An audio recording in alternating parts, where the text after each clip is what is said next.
بسم اللہ الرحمن الرحیم۔ اب مختہ کس کا مجموعہ کلام ہے؟ اس کا درست جواب ہے قتیل شفعی۔ سوال نمبر 2، صبا اکبر آبادی کا اصل نام؟ اس کا درست جواب ہے خواجہ محمد امیر۔ سوال نمبر 3، لاجونتی کس کی مثنوی ہے؟ اس کا درست جواب ہے سراج الدین ظفر۔ سوال نمبر 4، ایک پل میں وہاں سے ہم اٹھے بیٹھنے میں جہاں زمانے لگے، شعر کس کا ہے؟ اس کا صحیح جواب ہے باقی صدیقی۔ سوال نمبر 5، تیز ہوا اور تنہا پھول کس کا مجموعہ کلام ہے؟ اس کا درست جواب ہے منیر نیازی۔ سوال نمبر 6، ان میں سے کون سا لفظ موزوں ہے؟ اہلیان شہر۔ ان میں سے کون سا فقرہ درست ہے؟ عوام غیظ و غضب میں باہر نکل آئے۔ سوال نمبر 8، ان میں سے کون سا فقرہ درست ہے؟ اس کا جواب ہے ہم نے ان سے بالمشافہ بات کی۔ سوال نمبر 9، رات بھر ممیائی ایک بچہ بیاہی، درست ضرب المثل۔ اس کا صحیح جواب ہے تکلیف زیادہ اور فائدہ کم۔ سوال نمبر 10، کاغذ کی ناؤ صدا نہیں بیٹھی، اس ضرب المثل سے کیا مراد ہے؟ اس کا جواب ہے جھوٹ ہمیشہ نہیں چلتا۔ سوال نمبر 11، صنعت تضاد کیا ہے؟ اس کا صحیح جواب ہے ضدین الفاظ۔ سوال نمبر 12، تعلی کسے کہتے ہیں؟ اس کا جواب ہے اپنی بے جا تعریف کرنا۔ سوال نمبر 13، مرات النظیر کیا ہے؟ اس کا جواب ہے صنعت بیان۔ مطلع میں شاعر کس بات کی پابندی کرتا ہے؟ اس کا جواب ہے قافیہ۔ مطلع میں شاعر قافیہ کی پابندی کرتا ہے۔ سوال نمبر 15، اس ممتاز خاتون کا نام بتائیے جو بیک وقت افسانہ نگار بھی ہے اور نقاد بھی۔ اس کا جواب ہے ممتاز شیریں۔ سوال نمبر 16، افسانہ کس صنف نثر کے دور میں متعارف ہوا؟ اس کا جواب ہے ناول۔ سوال نمبر 17، علامتی افسانے کے حوالے سے کون سر فہرست ہے؟ اس کا جواب ہے انتظار حسین۔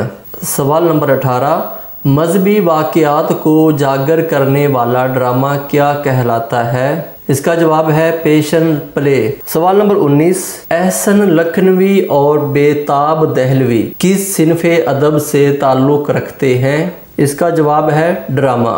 سوال نمبر 20، امیر خسرو نے کس صنعت کا آغاز کیا؟ اس کا جواب ہے صنعت ملمہ۔ سوال نمبر 21، اردو زبان کا پہلا مرکز کسے کہتے ہیں؟ اس کا صحیح جواب ہے دکن۔ سوال نمبر 22، شاعری کی تاریخ کے تیسرے دور کا آغاز کس شاعر سے ہوتا ہے؟ اس کا صحیح جواب ہے مرزا غالب کے دور سے۔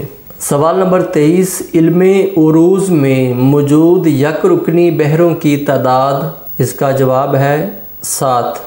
سوال نمبر 24، تلمیح کیا ہوتی ہے؟ اس کا جواب ہے تاریخی اشارہ۔ سوال نمبر 25، جس غزل میں ردیف نہ ہو اسے کیا کہتے ہیں؟ اس کا صحیح جواب ہے غیر مردف۔ سوال نمبر 26، فکر اقبال اور افکار اقبال کس کی تصانیف ہیں؟ اس کا صحیح جواب ہے خلیفہ عبدالحکیم۔ سوال نمبر 27، مولوی عبدالحق کے خاکوں کے مجموعے کا نام کیا ہے؟ اس کا صحیح جواب ہے چند ہم اثر۔ سوال نمبر 28، مرزا ادیب کس صنف ادب میں مشہور ہیں؟ صحیح جواب ہے ڈرامہ۔ سوال نمبر 29، قصیدہ کے تمہیدی حصے کو اصطلاح میں کیا کہتے ہیں؟ اس کا صحیح جواب ہے تشبیب۔ سوال نمبر 30، خم سبو ساگر سراہی جام پیمانہ میرا، شعر میں کون سی صنعت استعمال ہوئی ہے؟ اس کا صحیح جواب ہے صنعت مرات النظیر۔ سوال نمبر 31، یہ بت خانہ چین ہے بے بدل، مصحفی نے کس مثنوی کی تاریخ تکمیل نکالی ہے؟ اس کا درست جواب ہے سحر البیان۔ سوال نمبر 32، رعایت لفظی کے فن کے سب سے بڑے استاد کون ہیں؟ اس کا صحیح جواب ہے امانت لکھنوی۔ سوال نمبر 33، کس شاعر کا لقب مرزا نوشہ اور خطاب نجم الدولہ